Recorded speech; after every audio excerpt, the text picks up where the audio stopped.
전문의에게 직접 듣는 질병 정보 닥터플러스입니다. 오늘은 비뇨기과 전문의 박성훈 원장과 함께합니다. 안녕하세요. 안녕하십니까. 비뇨기과 전문의 박성훈입니다. 네, 어서 오십시오. 오늘 주제 알려주시죠.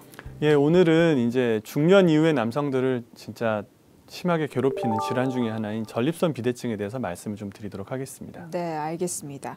전립선 비대증에 대해서 살펴보기 전에 일단 먼저 전립선이 어떤 곳인지부터 좀 알아볼까요? 네, 전립선은 사실 일본식 표현이고요. 네. 우리말로 표현하자면 전립샘입니다. 이게 침샘하고 같다고 보셔도 돼요. 네. 그래서 지금까지 알려진 기능은 이제 사정을 할 때 정액이 나오면 그 정액의 한 6에서 70% 정도는 전립샘액입니다. 나머지는 이제 정낭액과 그 고안에서 나오는 정자로 이루어져 있는데요. 네. 그 외에는 저희가 정확한 기능은 아직까지는 몰라요. 그래서 방광에서 요도로 이어지는 길의 중간에 위치하게 되는데요. 전립샘 자체는 이제 요도를 둥그렇게 둘러싸고 있는 도너츠 형태의 구조라고 보시면 됩니다. 그 도너츠 중간으로 요도가 지나간다고 보시면 될 것 같습니다. 그러면 그 전립선이라고 해야 되나요? 전립선이라고 하셔도 돼요. 그래요. 전립선에 문제가 있는 건데 일단 이게 커지는 건가요? 그럼 비대증이라고 하니까? 네, 그러니까 남성하고 여성이 성 호르몬에 있어서 가장 큰 차이를 겪게 되는 거는 여성은 누구나 폐경을 겪게 됩니다. 그 일정 수준의 나이가 지나면은 더 이상 난자가 나오지 않게 되고 그로 인해서 여성 호르몬의 분비가 줄어들게 됩니다. 네. 그러나 남성은 고환이 남자가 죽을 때까지 계속 남성 호르몬을 만들어내게 됩니다. 근데 이렇게 만들어진 남성 호르몬에서 일부가 이제 변환이 돼서 DHT라는 다이하이드로 테스토스테론이라는 이제 형태가 만들어지게 되는데요. 네. 그 물질로 인해서 전립샘이 나이가 들수록 계속 커집니다. 그러니까 아주 어릴 때는 전립샘이 되게 작았겠죠. 네. 근데 나이가 들수록 계속 전립샘이 이제 비대해지는데요. 아까 도너츠 구조라고 말씀드렸는데 네. 도너츠가 밖으로 커지면은 별 문제가 없습니다. 그러나 이것이 안쪽으로 자라들어서 요도를 압박하기 때문에 그렇군요. 소변 보기가 힘들어지는 거예요. 네. 말 그대로 수도꼭지 역할을 하는 그런 형태인데요. 실제로 방광, 전립선, 요도 요 세 부분에 네. 방광과 전립선이 붙는 부위와 요도와 전립선이 붙는 요 부위에 괄약근이 2개가 있습니다. 네. 그래서 남자는 여성보다 요실금이 잘 안 걸려요. 네. 이유가 이렇게 괄약근이 2개가 있기 때문입니다. 그래서 수도꼭지 역할을 한다고 하는데 말 그대로 수도꼭지 내부에 관이 좁아 들어가는 것이 전립선 비대증입니다. 이게 근데 전립선에 생길 수 있는 질환이 또 비대증 말고 또 다른 것도 있죠? 다양한 것들이 있죠. 우리가 네. 이제 우리가 어떤 장기에 생길 수 있는 병을 본다면은 이게 커져서 생기는 문제도 있겠지만 여기에 염증이 와서 생기는 만성 전립선염도 있습니다. 그래서 만성 전립선염은 실제로 굉장히 많은 환자들이 앓고 있게 되고요. 네. 그리고 한번 걸리면 잘 낫지가 않기 때문에 되게 곤란한 이제 질환이라고 볼 수 있겠고요. 네. 다음으로는 흔히들 많이 아시고 계시는 전립선암이 있을 수 있습니다. 그래서 우리나라에서도 현재 이제 전립선암 조기 이제 검진 캠페인이나 이런 걸 많이 이제 홍보가 되고 있기 때문에 그 조기에 발견될 확률이 높아지고 있지만 여전히 전립선암이 이제 남성 이제 사망 원인의 주요한 차지할 정도로 계속 이제 증가하고 있는 추세입니다. 혹시요 전립선 비대증을 방치하면 이게 전립선염이나 암으로도 발전할 수 있을까요? 그렇지는 않다고 보셔도 되겠습니다. 그러나 이제 전립선이 그만큼 커지면 그 안에서 문제가 생길 가능성은 더 많아지잖아요. 그렇죠. 그러니까 결과적으로 암이라는 것이 전 장기에 발생하는 것이 아니라 네. 여기 한 부분에 발생하는 거기 때문에 그렇죠. 크기가 커지게 된다면은 좀 더 그럴 가능성이 있게 되겠지만 아직까지 그것이 염증이나 암으로 발전한다는 보고는 없습니다. 단 만성 전립선염의 경우에는 그것이 암과의 상관관계가 있을 수도 있지 않냐 하는 그런 연구는 진행되고 있습니다. 전립선 비대증만 놓고 보면 암하고 관련성은 전혀 없군요. 네. 그나마 다행입니다. 네.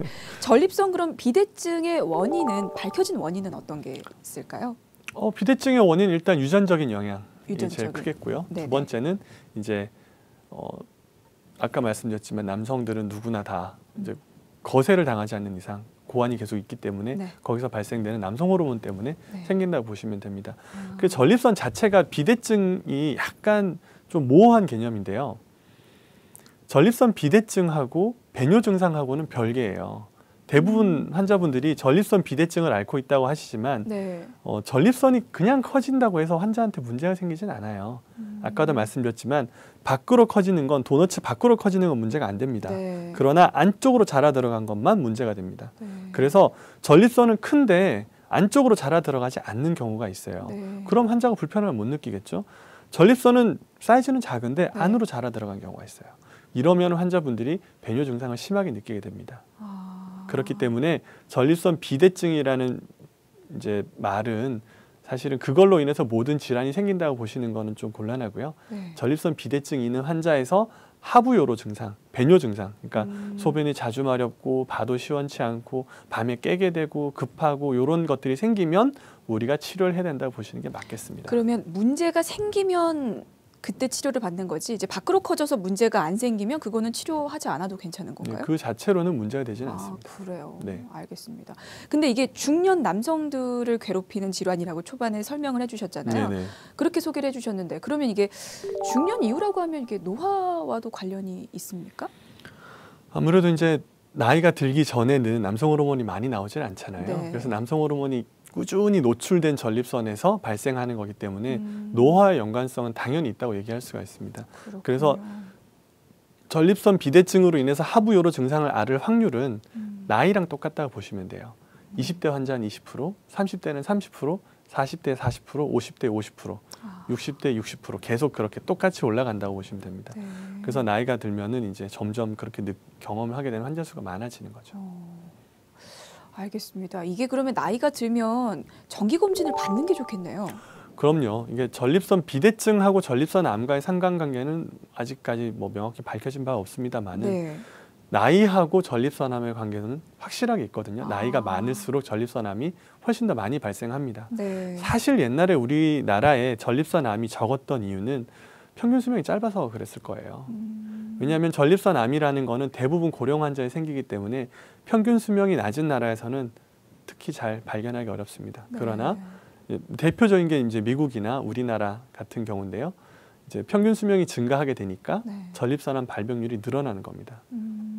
그렇게 보시면 될 것 같습니다. 이게 그러면 이 전립선 정기 검진은 언제부터 받는 게 좋습니까? 40대 이후에는 이제 40대. 1년마다 한 번씩 정기 검진 우리가 받으시잖아요. 네네. 직장 검진에서 이제 보통 얘기하는 그 나이 때 보통 받으시게 되는데요. 네. 40대 이후나 50대 이후에는 1년에 한 번 정도 보통 받으시게 돼 있고요. 네. 혹여나 이제 전립선이 특히나 이제 우리가 정기 검진하기 좋은 이유가 그 혈액으로 그 전립선 특이항원이라는 혈액으로 전립선 암을 미리 조기 검진할 수 있기 때문에 이게 네. 굉장히 좋은 수단이거든요. 그렇기 네. 때문에 조기 검진이 굉장히 효과적이고 효율적이라고 얘기할 수 있는 병입니다. 네, 전립선 정기 검진은 사실 암뿐만 아니라 이 비대증도 미리 예방을 할 수 있는 방법이잖아요. 네, 그래서 이제 직장 수지 검사 같은 방법들을 통해서 전립선을 직접 만져봐서 크기를 본다던가 네. 아니면 뭐 초음파로 보는 경우도 있고요. 그리고 혈액 수치를 봐서 나쁜 병이 있나 없나 유무를 네. 알 수 있고 이제 제일 좋은 거는 사실 그 배뇨 증상이 이제 있잖아요. 네네. 그래서 그거를 자체를 내가 이상이 있다 없다를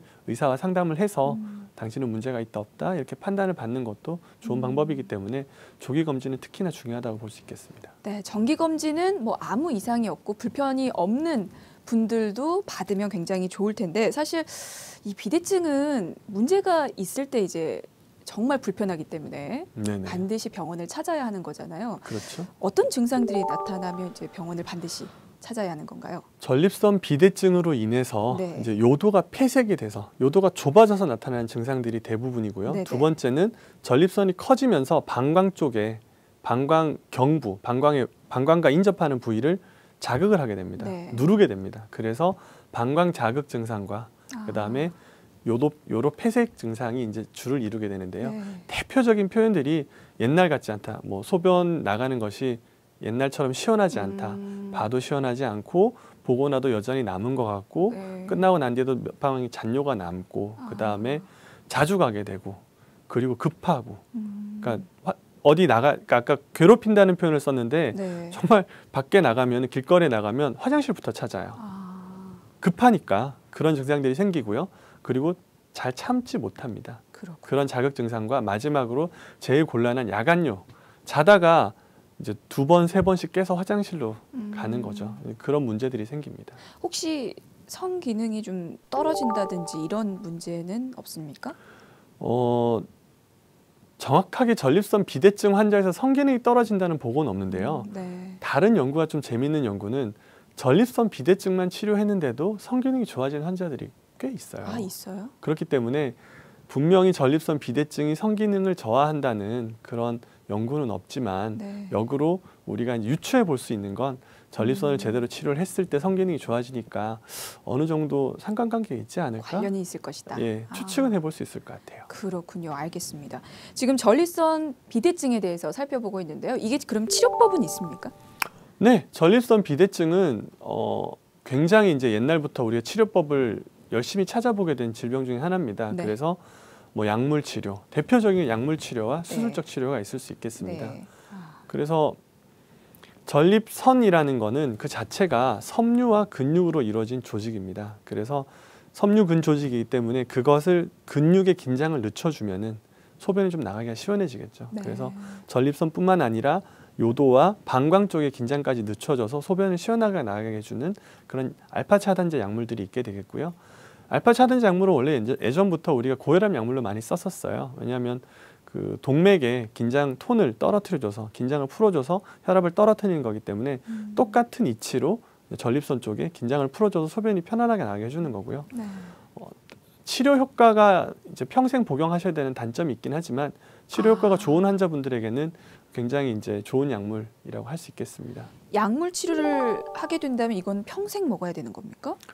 전립선 치료제 중에는 이렇게 호르몬 나오는 걸 억제해 주는 약이 있어요. 네. 그걸 통해서 전립선이 더 이상 커지는 걸 막아서 실제로 전립선 크기가 줄어듭니다. 네. 그렇게 해주는 이제 5알파 치환 효소 억제제, 우리말로 하니까 좀 어려운데 네. 그 치환 효소 억제제라는 약이 있습니다. 그거 자체가 남성 호르몬의 부산물을 억제해 주기 때문에 이제 전립선의 크기를 줄어뜨려 줍니다. 그래서 요 두 가지 약을 보통은 같이 쓰게 되는 경우가 대부분입니다. 그렇군요.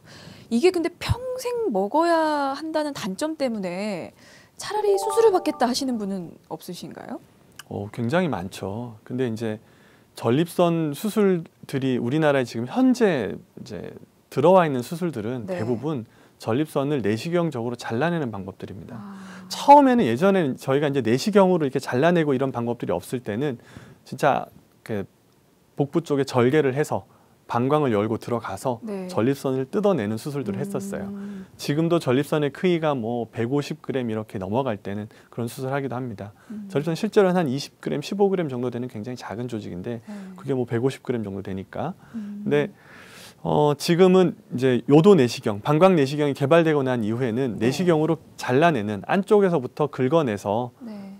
좁아져 있는 부분을 넓혀주는 수술들이 지금 대표적인 방법들이라고 할 수 있겠습니다. 네. 그러나 문제는 아까 말씀드렸다시피 사정되는 정액의 60~70%는 전립선 액이라고 말씀드렸고 전립선 있는 요도가 있는 부위에 정구라고 해서 사정이 되는 그런 공간이 있습니다. 구멍이 2개가 있다고 보시면 돼요. 침 나오는 구멍처럼. 근데 전립선 비대증 수술을 할 때 이론적으로는 거기를 안 잘라낸다면 문제가 전혀 없겠지만 네. 실제 대부분 그쪽 부위에 손상이 가는 경우가 많습니다. 그렇기 때문에 전립선 비대증 수술 후에 사정 장애를 겪는 분들이 굉장히 많아요. 아까 말씀드렸던 전립선 비대증 치료제 중에 하나인 그 긴장을 풀어주는 약도 네. 아까 제가 그 요도 괄약근이 2개 있다 말씀드렸잖아요. 네. 사정이 되게 되면은 방광 쪽은 좁아지고 요도 쪽이 넓어집니다. 그래서 네. 사정이 되는 건데 약물을 먹게 되면은 일부 환자에 있어서는 요도 쪽이 좁아지고 방광 쪽이 넓어지는 거예요. 역행성 사정이 일어납니다. 그런 식의 사정 장애를 겪는 환자들이 굉장히 많습니다. 그렇기 때문에 지금까지 나온 수술법들은 전립선 비대증 자체를 치료하는 데는 굉장히 좋은 치료법이지만 네. 실제 수술 후에 사정 장애를 겪는 환자분들이 굉장히 비율이 좀 높다고 할 수 있습니다. 사정 장애가 부작용이라고 봐도 될까요? 맞습니다. 그렇기 때문에 소변 잘 보면 되지 네. 그게 뭐 대수야라고 생각하시는 분들도 많을 수 있는데 네. 실제 그걸 이제 경험해 본 환자분들은 굉장히 이제 불편을 호소하세요. 네, 그래서 네. 성기능을 내가 다 잃었다라고 얘기하는 사람들까지 있을 정도. 그건 좀 과장된 표현인 것 같은데 네. 그런 분이 있을 정도로 이럴 줄 알았으면 수술 안 받겠다 뭐 이런 얘기를 듣고 나면 저희도 속이 좀 상하죠. 미리 설명을 드리는데도 이 정도일 줄은 몰랐다라던가 아니면은 사정이 안 되거나 그런 문제가 생기기 때문에 환자분들의 이제 불편함이 되게 심했는데요. 현재 이제 지금 아직 우리나라에 국내에 소개된 테크닉은 아닙니다만은 현재 이제 미국에서 개발됐고 호주에서는 4년 정도 실용이 돼서 이제 수술했었고요. 네. 그리고 현재 미국에서는 1년 정도 이제 시장에 이제 풀려가지고 지금 치료하고 있는 방법인데요. 전립선 임플란트라는 방법이 있습니다. 전립선 임플란트요? 네, 그러니까 전립선이 안쪽으로 도너츠 모양인데 네. 안쪽으로 좁아들었다고 제가 설명드렸잖아요. 이걸 굳이 잘라내지 말고 여기다가 전립선을 집어넣으면 어떨까? 이런 생각을 한 되게 기발한 사람이에요. 이 사람 이제 조라고 제가 최근 학회 이제 미국에 있는 학회 갔을 때 성학회 갔을 때 만난 네. 이제 원래 엔지니어예요. 본인이 엔지니어인데 이제 공부를 다시 해서 비밀과가 된 사람이거든요. 네. 그래서 기계적으로 집어넣으면 어때? 왜 굳이 잘라야 돼라는 기발한 생각을 한 거예요. 네네. 그래서 뭐 말 그대로 우리가 핀셋으로 찢는 것처럼 이렇게 집어넣는 건데요. 그래서 여기 보이는 이 임플란트가 영구적인 임플란트가 들어가서 전립선을 집어넣게 됩니다. 그렇게 되면은 전혀 다른 부위에 손상은 없겠죠. 잘라내거나 이렇게 뜯어내는 게 아니기 때문에 전립선에 염증을 유발하지 않게 됩니다. 그래서 눌러놓으니까 그 자체로 압력이 가해지니까 전립선 세포 조직들이 괴사를 하게 됩니다. 그래서 더 이상 커지지 않는 형태도 생기고요. 네. 뭐 추후에 예를 들어서 전립선이 다시 전립선 자라니까요. 그렇죠. 다시 자라서 문제가 되면은 다른 수술법들을 통해서 더 잘라내도 되고 아니면 추가적으로 임플란트를 넣어도 됩니다. 기존에 있는 수술법들은 이제 전립선을 잘라내는 기화하거나 조직을 태우거나 뜯어내는 잘라내는 수술법들은 수술 후에 환자들이 소변을 다시 시원하게 보는 데까지는 4주 정도 기간이 소요되고요. 그리고 수술 후에 거기를 이제 열로 잘라냈으니까 네. 얼마나 뜨겁고 아프겠어요. 그렇죠. 그래서 소변 볼 때 자극 증상들이 굉장히 심해요. 네. 그리고 그걸 한다고 해서 이제 뭐 바로 일상생활로 복귀할 수 있는 것도 아니고요. 근데 굉장히 간단해요. 임플란트는 뭐 제가 이번에 미국에 가서 직접 시술을 했을 때 네. 5분이면 그냥 간단하더라고요. 그러니까 네. 환자들이 훨씬 좋아하죠. 이제 그렇죠. 점점 치료가 이제 진화한다고 보시면 되겠습니다. 네. 근데 이것도 부작용이 있지는 않을까요? 모든 치료가 그렇듯이 부작용이 있을 수 있습니다. 이 치료도 하고 난 다음에 제대로 적절한 처치를 하지 않으면은 소변 볼 때 불편하다던가 그리고 사실 받고 난 다음에 한 2주 정도는 되게 빈뇨감을 호소하세요. 거기에 찝어놨으니까 자극이 되는 거예요. 그렇죠. 그래서 소변 자주 마렵고 소변 볼 때 피도 좀 날 수 있고 그렇다고 보시면 되겠습니다. 근데 왜 그런 속설 있잖아요. 이게 남자들 전립선에 수술을 하면 성생활하기 어렵다고 그런 말을 들어본 적이 있거든요. 그래서 이제 성기능이라는 것을 정확하게 우리가 들여다볼 필요가 있는데요. 네. 발기가 되는 것이냐 아니면 오르가즘을 사정장애를 느끼는 거냐 오르가즘을 느끼기 힘든 거냐 전립선을 손을 댄다고 해서 오르가즘을 느끼는 곳이나 발기가 되는 조직은 전혀 손을 대지 않습니다. 아마 성생활이 어렵다라고 얘기하는 거는 사정장애를 얘기하시는 것 같아요. 그거였군요. 예, 그 사정장애를 느끼시는 분들이 실제로는 발기, 사정, 오르가즘 세 가지 기능은 전부 다 별개입니다. 다 떨어져 있는 기능들이에요. 네. 어느 하나가 없다고 하더라도 나머지 두 개가 작동할 수 있습니다. 그러나 오랜 시간 동안 이제 사정을 통해서 쾌감을 이제 인지하기 때문에 그런 부분들이 사라지면은 환자들이 내 성기능에 문제가 생겼다라고 표현을 하는 겁니다. 하지만 정확하게 그것이 어떤 성기능에 문제가 생긴 것인지는 이제 진료를 통해서 알아볼 수가 있겠죠. 그렇군요. 그리고 또 그런 말도 있습니다. 전립선 비대증 수술 후에 남자도 여자처럼 요실금 생길 수도 있다고요. 네, 맞습니다. 이건 부작용으로 그럴 수 있다는 건가요? 이건 수술 후에 있는 부작용으로 볼 수 있는데요. 네. 아까 말씀드렸지만은 전립선 안팎으로 요도 관략근이 두 개가 있습니다. 네. 방광경부하고 외요도근 관략근인데요. 만약에 수술 중에 이제 뭐 피가 계속 난다던가 여기 피가 되게 잘 나거든요. 전립선이 쭉 안쪽으로 자라 들어오면서 실제 내시경을 보면 거기에 무슨 메두사 머리처럼 혈관들이 막 자라 있어요. 그러니까 내시경이 지나가기만 해도 피가 나는 거예요. 네. 그래서 거기를 지혈하다가 혹은 잘라내다가 방광경부라던가 외요도 관략근에 손상이 오면 좁아지질 않으니까 네. 소변이 계속 새게 되는 증상이 있을 수 있습니다. 이게 수술이든 약물이든 약간의 부작용은 좀 감수를 해야 되는군요. 약물은 이제 평생 또 먹어야 되고. 어떤 치료든 간에 그러니까 전립선이란 것이 되게 뭐 쭉 얘기를 들어보시면 네. 이해 가시겠지만 곤란한 장기예요. 계속 자라고 또 손대기도 까탈스럽고요. 네. 그래서 먹는 약이 됐든 평생을 먹어야 되고 수술적 치료가 제가 방금 말씀드린 경우들은 흔한 경우들은 아니에요. 드물긴 하지만 그러나 언제나 우리가 이제 의학적 치료들은 합병증의 가능성은 언제나 내포하고 있습니다. 그거는 의사가 아무리 주의를 하거나 아무리 열심히 하거나 아무리 꼼꼼해도 피할 수는 없습니다. 이게 모든 전립선 비대증 치료를 받은 환자들이 이런 부작용을 겪는 건 아니지만 이럴 수 있다는 가능성을 말씀을 드린 거니까요. 지레 네네. 뭐 겁부터 먹으실 필요는 없을 것 같고요. 혹시 치료를 받고 나서 환자의 또 관리도 굉장히 중요하잖아요. 주의해야 그렇죠. 할 사항은 없을까요? 약물 치료 같은 경우에는 네. 약물 치료 이게 개발된 원래 약 자체가 고혈압 약이었어요. 네. 그러니까 혈압을 떨어뜨리는 효과가 있습니다. 그래서 내과적인 치료, 내과에서 다른 고혈압 약을 드신다던가 아니면 약을 조절하실 때는 항상 내가 전립선 비대증으로 약을 복용하고 있다라고 얘기해 주셔야 돼요. 네. 안 그러면은 이제 기립성 저혈압이 와서 쓰러지시는 경우들이 있거든요. 쇼크 오는 경우가 있으니까 주의하셔야 되고요. 그 다음에는 감기약을 주의하셔야 돼요. 특히 감기약. 콧물 감기약에 들어있는 에페드린이라는 성분 때문에 네. 에페드린 성분을 복용하게 되면 소변이 잘 안 나가게 돼요. 아. 전립선 비대증이 악화됩니다. 그래서 겨울철에 연세 많으신 할아버님들이 콧물 감기약 드시고는 소변 못 보셔서 방광에 이제 1리터, 2리터씩 소변이 차가지고 이렇게 네. 응급실에 오세요. 정상 방광 용적은 500cc거든요.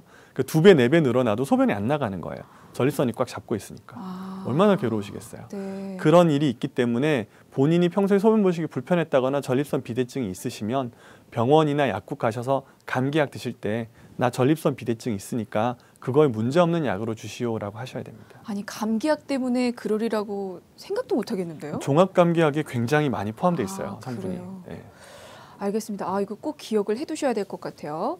자, 그러면 전립선 비대증뿐만 아니라 평소에 전립선의 건강을 지키기 위해서 해야 할 어떤 생활 습관이랄까요? 어떤 게 있을까요?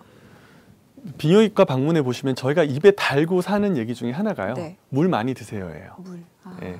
물을 많이 드시게 되면은 일단 기본적으로 소변을 보는 것은 우리 요도 하부 요로계, 상부 요로계를 방어하는 제일 중요한 기전입니다.